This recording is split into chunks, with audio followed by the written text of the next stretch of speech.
Arni Digras bypass पुलाखाली कचऱ्याला लागली आग।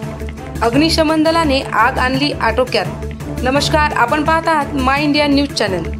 दिग्रस ते आर्णी बायपास पुलाखाली असलेल्या कचऱ्याला अचानक 19 एप्रिल 2025 रोजी 9:30 वाजताच्या दरम्यान आग लागली। लागलेल्या आगीवर अग्निशमन दलाने आगीवर नियंत्रण मिळविले।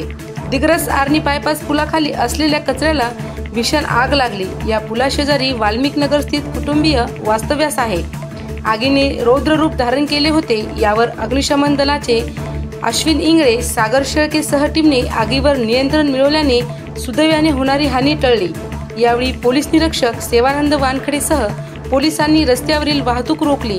आग परिसरावर काटेकोरपणे लक्ष ठेवून होते।